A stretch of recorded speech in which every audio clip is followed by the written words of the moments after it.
Hi, I'm Krutika, and today's conversation is with Jeremy. Have you ever stopped to think about how incredible our brains are? They're the command center for everything we do and the reason we are who we are. Each brain is so wonderfully unique, yet society and constructs of everyday life expect us to do things in a way that is, well, neurotypical. Jeremy asks a powerful question. What is normal anyway? He was diagnosed with ADHD as an adult in 2021, finally getting the validation that explains so much about how his brain works. Instead of fighting against it, he's learned to embrace ADHD as his superpower. I'm so inspired by Jeremy's acceptance, self-awareness, and resilience. This conversation opened my eyes in so many ways, and I think it might just do the same for you. Hello, Jeremy. So lovely to have you on my podcast today. How are you? I am very well, Krutika. Nice to be on your podcast, and thank you very much for having me. My pleasure. Now, I know that you've recently been on a silent retreat. So, actually, before we get on to the core of your journey, I want to hear all about this silent retreat of yours that you went to. Yeah, so firstly, that is not the sort of thing that I regularly do. I think I've been on one sort of overnight meditation retreat once ever, and that was because my two brothers were going, so I went along with them. But yeah, it's just something I've always sort of fancied doing. As I'm sure we will come on to, one of the things with my sort of ADHD, although I don't know if it's my ADHD or if it's just my personality, is, I struggle with sort of small talk and speaking to people. So I've always sort of been this weird anomaly that I'm much more comfortable being on a stage, speaking,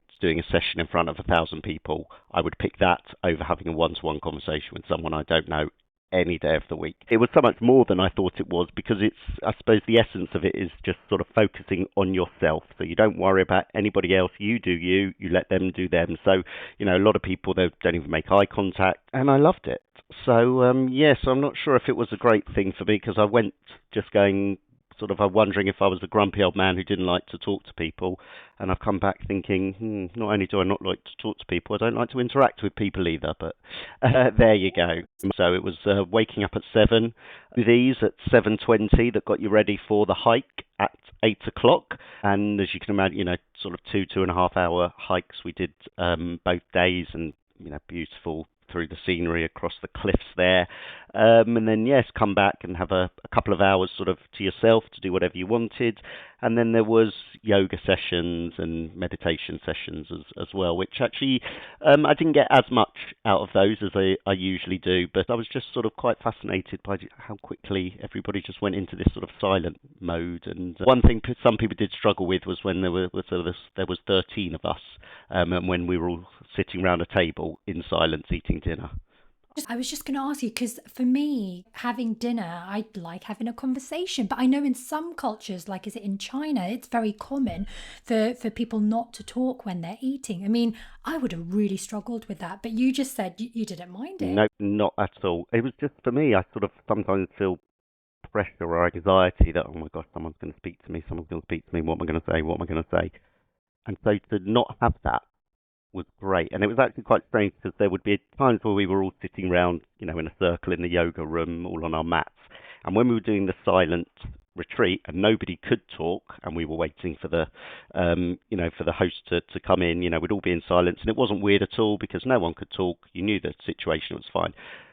But after we could talk, there was one final session before we went home. And so again, we were sitting in that yoga room waiting for the host to come in, all sitting in silence. But because we were allowed to talk, I was totally, it was like, oh my gosh, this is so awkward. Is somebody going to say something? Could I say something? Who's going to say something? And totally exactly the same situation, but totally different mindset, because one of them we could talk, one of them we couldn't. Well, I could ask you 110 questions just about this, but I'll ask one more before we come on to discuss our journey.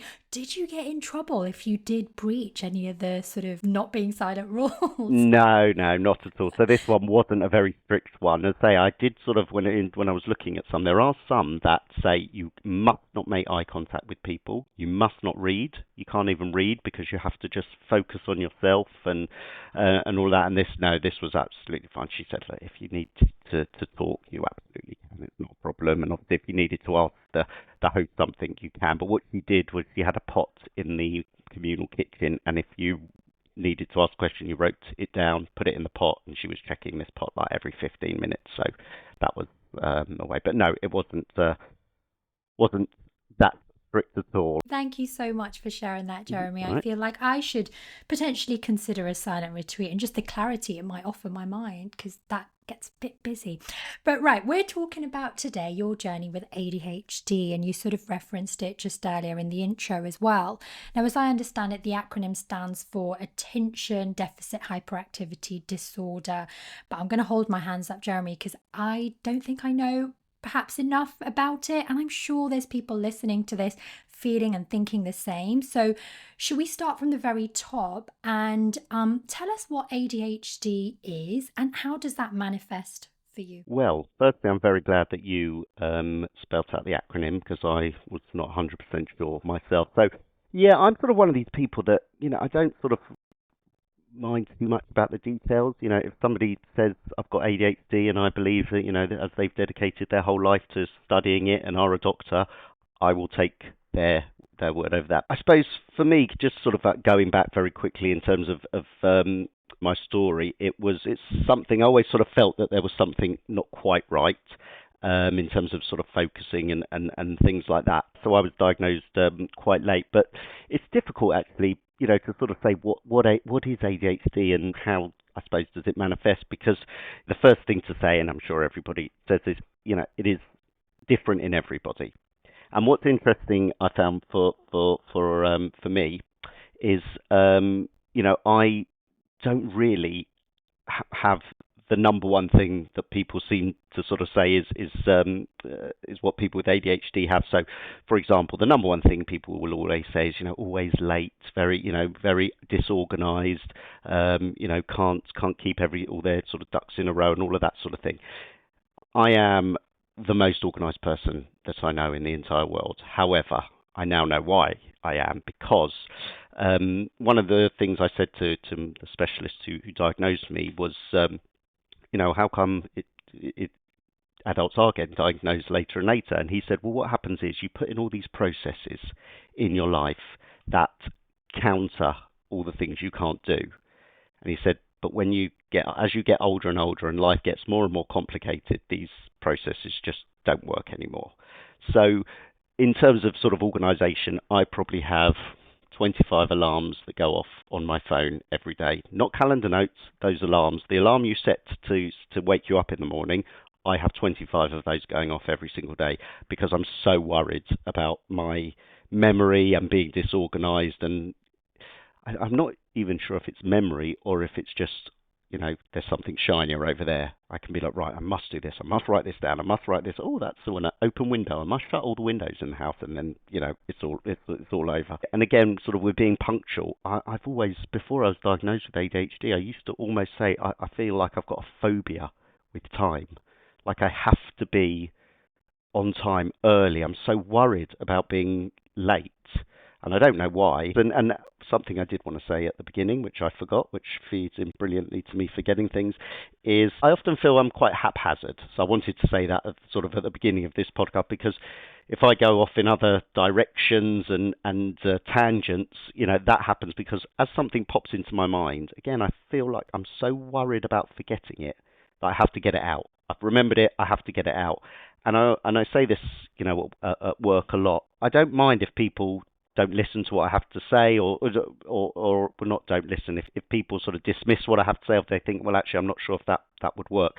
I just feel like I just want to be heard. If you've heard it, and then you've said, right, I've acknowledged that, then that's fine. And that's why I have to sort of shout things out as I think of them, because I thought, right, I've got that out. I've told you about that, so now I can move on. So yeah, I mean, look, in terms of how it manifests in me, I could probably go on forever and ever. But the biggest thing was really focusing. So reading long emails, reading long texts, doing two things at once.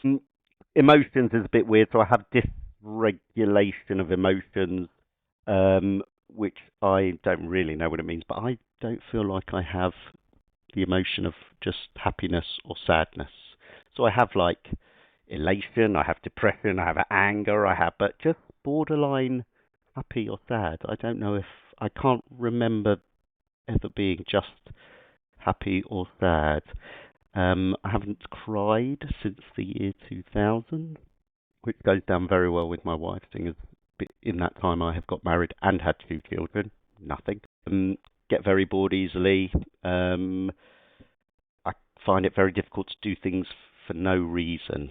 That's a very strange one. So, for example, I can't exercise just to exercise. I have to have an event that I have booked up for that I am scared of doing, that I have to, so I have to exercise. Jeremy, you've referenced your wife and your two kids, and obviously they're aware of the fact that you've got ADHD. How does that affect the relationship dynamics, or does it? Have they kind of just accepted the sort of unique way that your brain operates? Yeah, I mean, look, I think, and this is a very important message for everybody, we're all very new to this.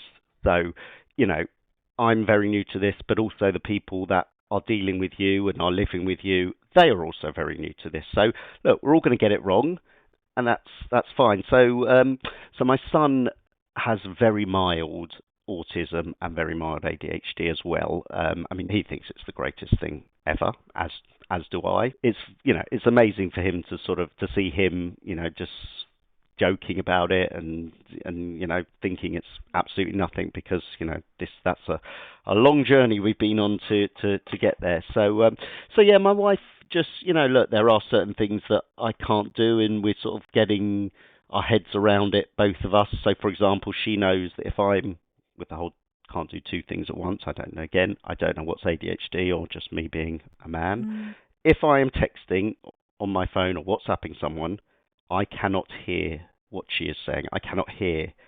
So she But now Jeremy, knows. it's actually proven you can't do two things at once anyway. I think the whole sort of like multitasking thing is just, it's fake news. Apparently you can't really do two things at once. My therapist did say, when you think you're doing lots of different things, it feels like you're being really efficient. She said, but actually, it's the most inefficient thing you can do. The best thing you can do is do one thing, finish it, go to the next thing. I mean, as I say, she could be standing next to me talking, and I will not hear one. I don't even know she's talking. So she will wait and say, "Oh, when is a good time to speak?" And the other thing, I suppose, is just that's popped into my head. So obviously, as we know, it must come out. Is the medication?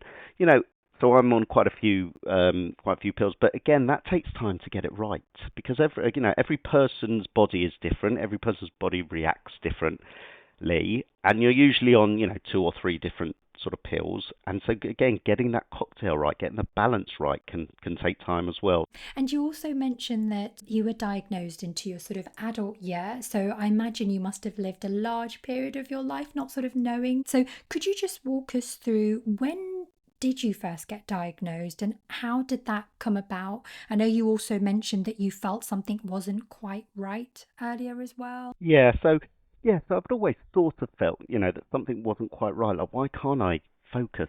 Other people on this call at work, why? And I studied accountancy, and I qualified as an accountant, but I never quite got it. And I was always thinking, why is it not clicking for me? So I had sort of a bit of a bad time at work, changed role, and then it all got really bad, much worse, and it was sort of, depression, and it was pretty dark for about 3 years. And so I eventually ended up in the Nightingale Hospital in April 2021, which is a mental health hospital in London. And to be honest, I just couldn't do anything. I remember one day, my wife sort of saying, "Oh, can you go to the post office and get a birthday card in your lunch break?" Well, I mean, the anxiety that it took, that all consumed me. It was all I could think about. And so that was the sort of the level that things were at. And I think I was probably diagnosed with ADHD within a day of being there, by a doctor that runs the second largest ADHD clinic in the UK. Was put on lots of medications. I was also diagnosed with something called mixed anxiety and depression disorder, which the acronym is MAD. Love that, couldn't make that up. And then I was also told I have an unhealthy relationship with change. But also depression had always sort of gone through my family. So it was always there, but as I say, it just came to a head in that time in April 2021. I'm so sorry you had to get to that point where, you were taken to a mental health hospital. Now, if you don't mind me asking, how long did you spend at the hospital before you were back home? So I was there for 3 weeks.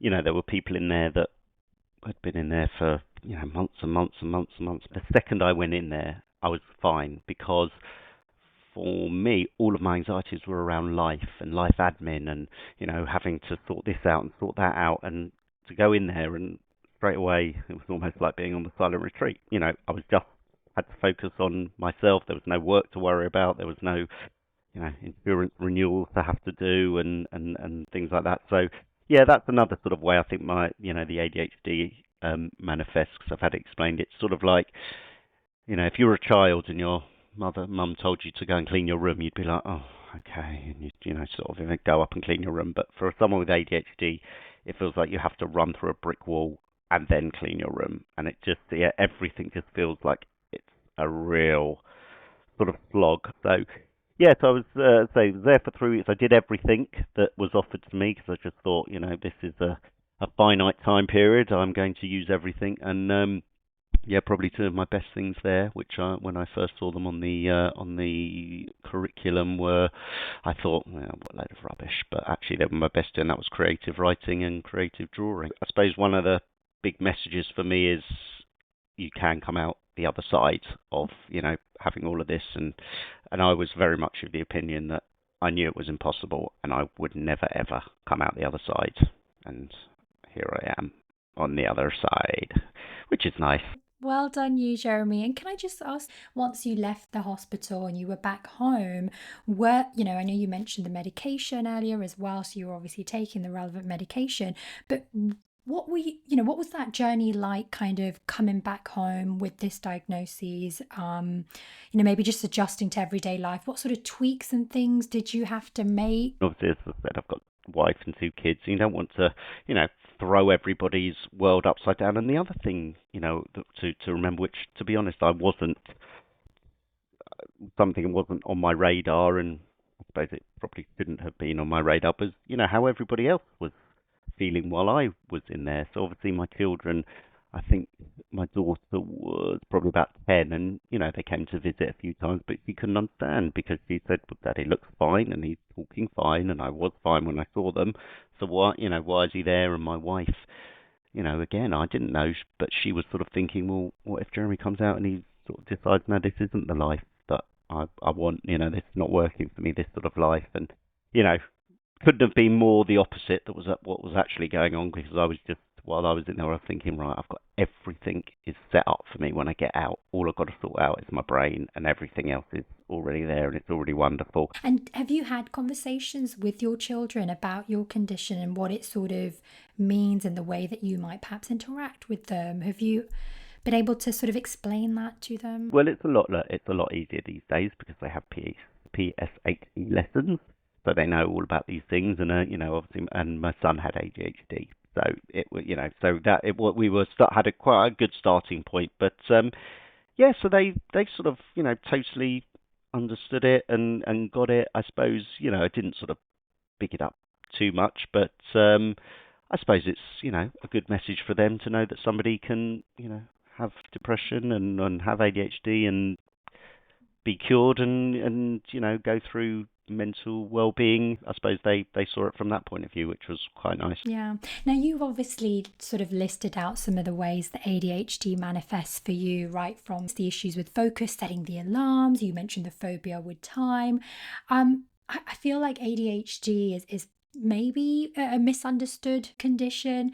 What sort of challenges or misunderstandings have you experienced as a result of it? I mean, it is a strange one. Firstly, I mean, it seems like everybody has ADHD at the moment, and which really upsets me because I want to be special.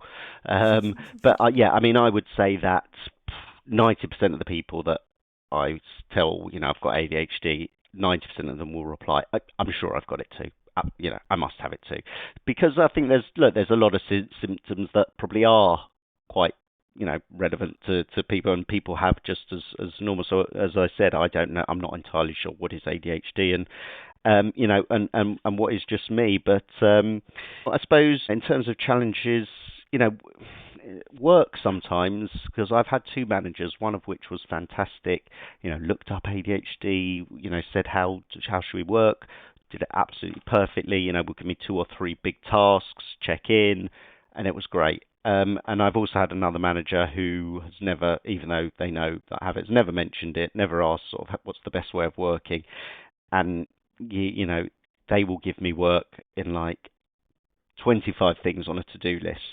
And even if they're, 25 small things, but I will just look at that, it will just overwhelm me. So I can either have a to-do list with 3 or 4 big things on and I will smash them all out of the park, or I can have 25 things and stare at them for about 2 hours. And also, doing things in dribs and drabs.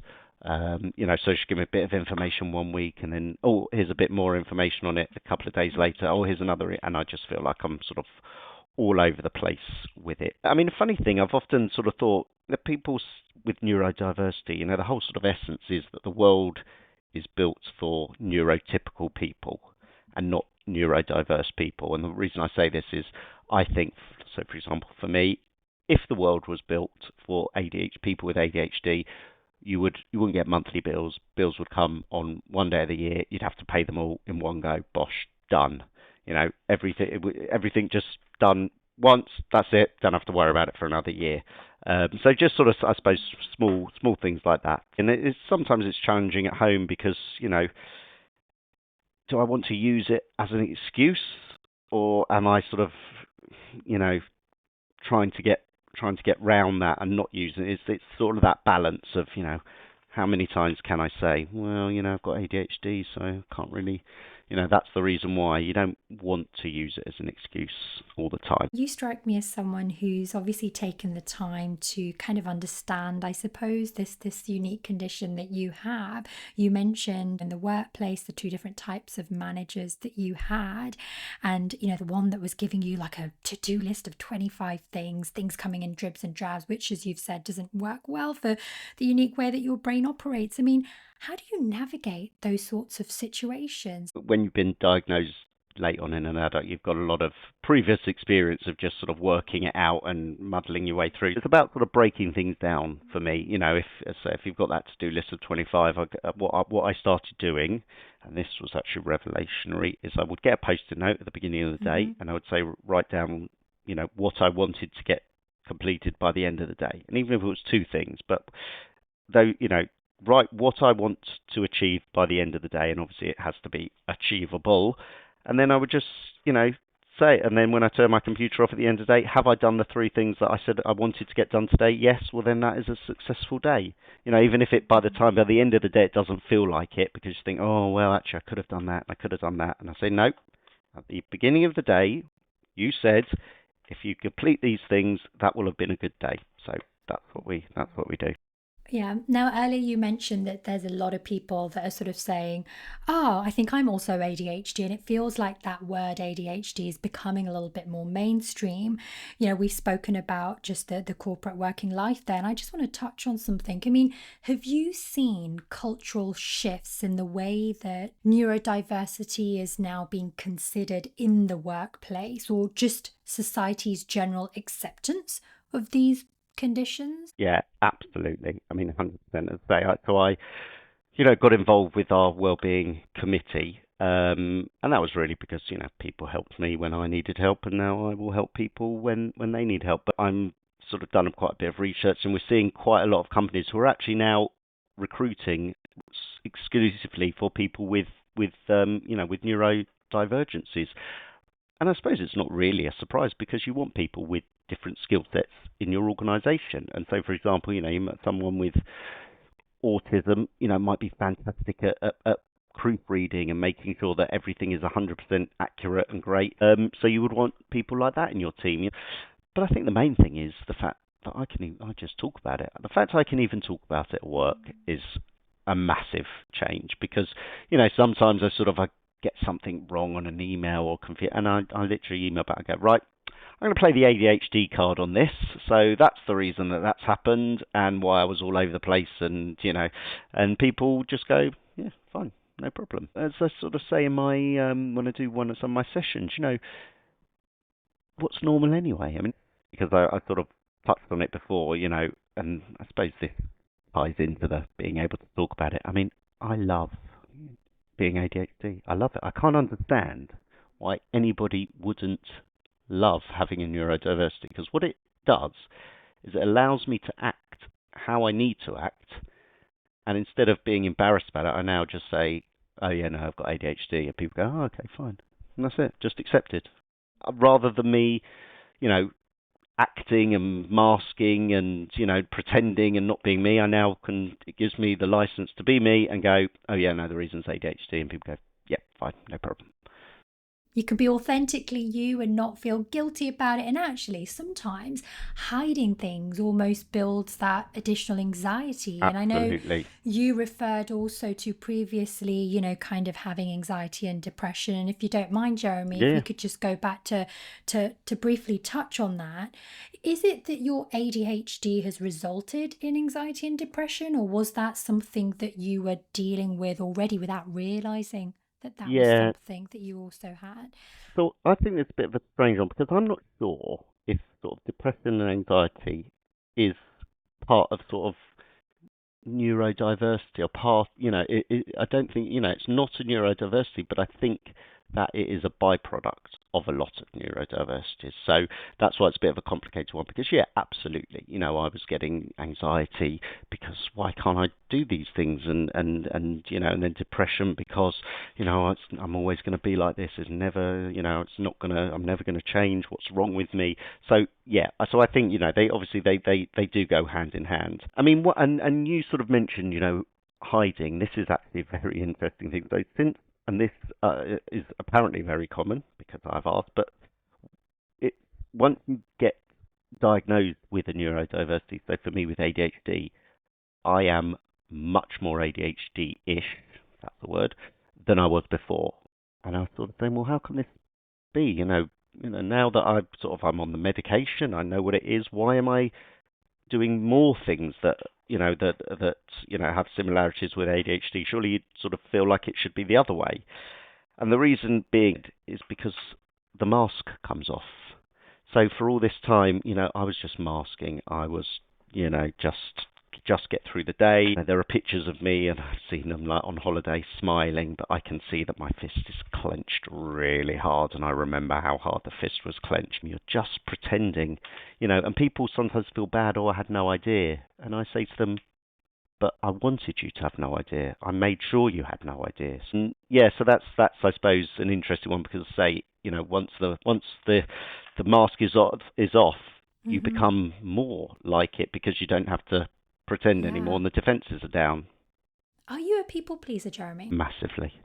Massively. So one of the hardest things when I was on this silent retreat, is because you just do you, is that I couldn't help people. So on the first hike we were doing, there was a kid, well, it's probably about like 23, in front of me, and he had a t-shirt on, and I was thinking, he must be freezing, and the whole walk I'm thinking, and I have got a spare coat in my rucksack, and I'm like, "Oh, I just got to give him the coat. How can I get him the coat? He must be freezing. I'll get him the coat. I'll just drop the coat in front of him. I'll drop it in front of him, then he can pick it up." And then I'm thinking, no, he wanted to wear a t-shirt.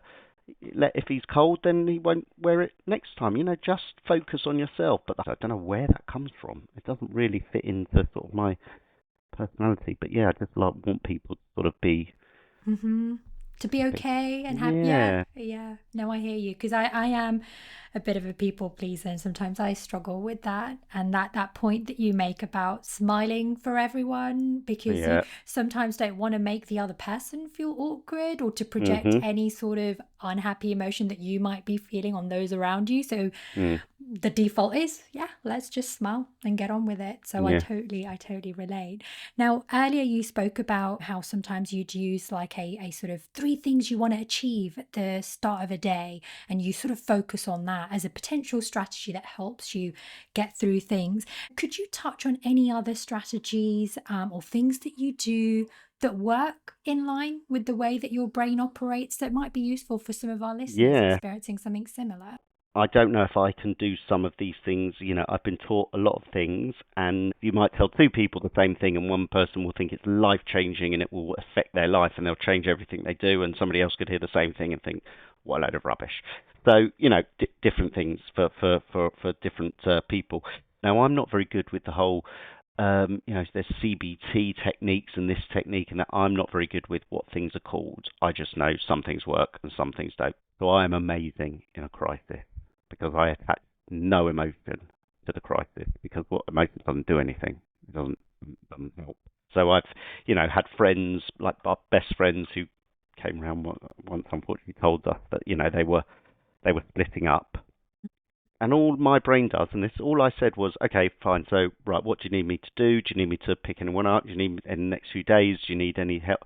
That's all my brain tells me to do. What needs to be done? What tangible things need to be done? And yeah, So you again, go I into sort of, solutions mode. It yeah, seems like almost, you. but I don't have the middle. But again, my therapist sort of said, I see things in either black or white.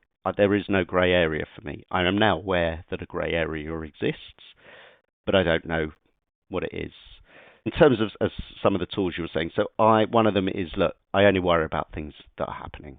I don't worry about things that aren't happening, things that might happen in the future. One of the things that is they teach you is, these thoughts that fly into your head that tell you you're terrible, you're going to fail, you're going to do this, you're going to do. They're not real. They're not your thoughts at all. Because if they were your thoughts, those are not the ones you would pick. You would pick ones that were telling you you're amazing and everything is wonderful, and so they're not your thoughts. There was a study done at the University of California. I think it's something like that. For 86% of the things that we worry about never happen. They never happen. I mean, what a waste of time. I remember my father had his own business, and every day would come home saying, he suffered with depression. Oh, my business is going under. It's going to be terrible. We're going to lose everything. And then he retired about 5 years ago, and he actually said to me, he goes, yeah, I wish I hadn't have worried every day. It all turned out all right. And I just thought, oh my God, what a massive waste of energy. I mean, there is an argument to say that if he didn't worry every day, maybe he wouldn't have made it as successful as he did. But he worried every day for like 45, 50 years, and then got to the end and thought, oh, all turned out all right. So I just don't worry about things that are not happening. And as I say, most of the things that we worry about don't even happen. I had a conversation with one of my guests who had a brain tumor actually when he was 14 years old. And interestingly, he said something similar. He doesn't actually have any sort of neurodiversity or any sort of additional mental health conditions. But the phrase he said during our conversation was, it is what it is. And it sort of aligns with what you're just saying, that what's the point worrying? And I guess obviously he's got the lens of he went through a near-death experience in his teens, which gives him that perspective. But it's interesting, isn't it? We do just spend so much of our time worrying, and actually, what is the point of it? So that's a great strategy. Another one is, can I affect this thing I'm worrying about? No. Well, then what's the point of worrying about it? I can't do anything about it. Then it's out of my hands. Can I come back to something you mentioned when you were initially hospitalized? You mentioned that you did, was it a creative writing course? Do you journal, Jeremy? I know it's part of your work, and I'll say this because we work together. We do. And you do an absolutely amazing job writing wonderful sort of pieces of mindfulness and wellness and well-being every Friday, and you write so well. So I can see now where it comes from, that creative writing course. So do you journal? Is that a strategy you use as well? Yes and no. So, and the reason I say that is during the dark days, and I do refer to myself, which I know is really sad, as Jeremy 1.0 and Jeremy 2.0. So a lot of things I was doing during, when I was really in a deep depression. So I was just trying sort of anything that I could, but it was difficult because of, the mindset I was in and, not in a great place. So I wrote a journal then because that's something that someone said I should do. I used to try and meditate as well. And what's interesting now is that I find those things triggering, so I can't do them anymore because it reminds me, and it's weird with meditation, but as soon as I hear the lines, okay, take a deep breath, close your eyes, it takes me back to then. And yeah, so I may be the only person in the history of the world that is triggered by meditation. So yeah, I think with the creative writing, I just I write how I speak, which Which I think resonates, right? Because it It feels seems like it's to. real, it's authentic, and Mm, therefore people are more. They just appreciate that honesty, don't they? And yeah. and Oh, that sort of no absolutely. filter. It's Yeah. yeah. And people, will say to me, "Oh, you're so brave for sharing this," and I say, "Well, no, I'm not. Like, brave is subjective. I enjoy talking about this. I've got no problem talking about it. If it helps one person in their journey, then absolutely fine. So it's not brave for me because I don't mind. For me, someone who goes up to someone at a conference who they don't know and starts talking to them, or will console somebody who is crying, they're the bravest people in the world, because that's not something I would even begin to be able to do. Now, speaking of helping others, just before we sort of wrap up, what would your advice be to someone who's struggling with ADHD and or anxiety and depression? So I think I will sort of three main points, um, and these are all things that were taught to me at the Nightingale when I was there, so not making them up. So the first thing is, don't beat yourself up. It is okay. It is okay to be depressed. It is not your fault. It is chemical imbalances in your brain. And they told me, if you are feeling down, feeling low, feeling whatever, own it. Own it. The second thing I would say is, if you feel low and you're feeling bad and you're feeling depressed, tell someone. That's it. Just tell someone. And don't feel bad for telling someone. That's the other thing. We think, oh, they're going to think I'm a burden. They're going to think. If somebody told you, Krutika, I need your help. I need, I'm terrible. I need you. Firstly, you would be delighted that they told you. You would be happy if a friend told you that they were comfortable enough to do it. And people love helping people. And the last one, and the most important thing, if you're suffering with anything, if you have depression, anxiety, you have sort of these neurodiversities, you think it's never going to get better, you will come out the other side. This is what I held on to.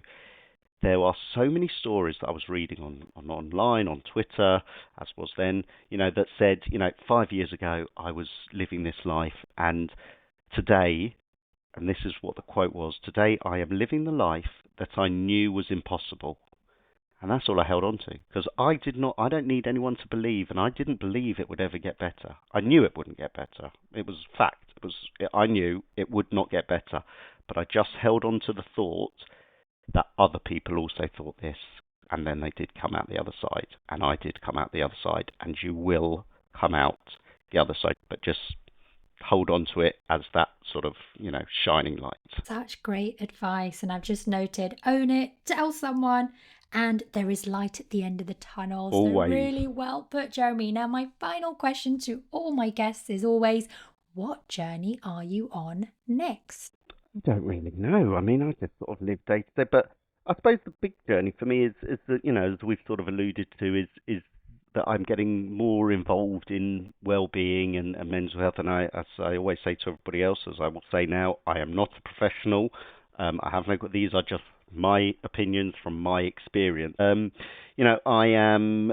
My exercise reason at the moment is and this is after having done the London Marathon, the Ride 100. I've swum the Serpentine. I've done Tough Mudder.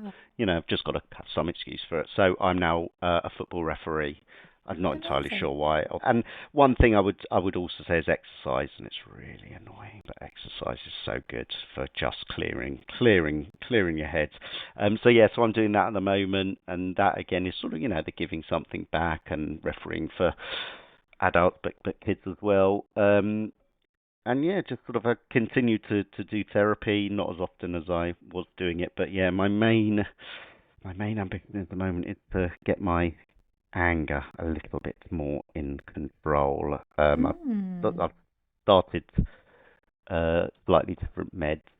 Jeremy, I'm going to be nosy and just sort of ask. Please. You mentioned the anger. Has the anger been as a result of the ADHD, or is that something that you were sort of dealing with pre the diagnosis? Yeah, I think it is a lot of things. It's something I've sort of always had, but I would imagine it's because of the frustration, is the word I'm Mm-hmm. looking for. So yeah, so you get sort of quite frustrated. But yeah, I've always sort of had this strange thing that I think I'm talking, and the person that I'm talking to will go, "Whoa, okay, calm down, calm down." And in my mind, honestly, in my head, I am having a very normal, very calm, very quiet conversation, and but to them, I'm shouting. So that's happened a lot. So yeah, and so I always thought, what's going on with that? Um, so yeah, so there's always sort of been something there, but you know, now I'm aware of it, and that's the thing. That's for me, that is the number one thing. When you understand what is going on, that is 51% of the battle. Because now I can say, I would say, and this is a big thing for in terms of neurodiversity, and so this is the last thing I'll say, is that they don't cure the symptoms. They haven't made me more organized. They haven't made me be able to focus more. But what they do is they change the reactions to these symptoms. So, for example, 3 years ago, I would be in a meeting, people would be talking, and after like 20 minutes, I'd be like, why am I the only one that isn't taking this in? Everybody's asking questions, I don't know what the hell's going on, blah, blah, and I would spiral, anxiety goes up, depression goes up, all horrific, blah, blah. I'm now in the same meeting today. I still, after 20 minutes, I still can't focus, and I still can't, understand what's going on, exactly as it was before, but the difference is, I now go, oh yeah, that'll be the ADHD. So I know why. That is the difference from the spiraling out of control to the, oh, okay, it's ADHD. I'll just do what I can. And that's great that awareness has almost empowered you in the way that you sort of respond. I mean, Jeremy, thank you so much for what has been really an educational conversation for me. I have learned so much. So thank you once again for being on my podcast. Thank you. And I feel like I did a lot of talking, so I hope that was okay. But yeah, I should have said on topics that I like talking about.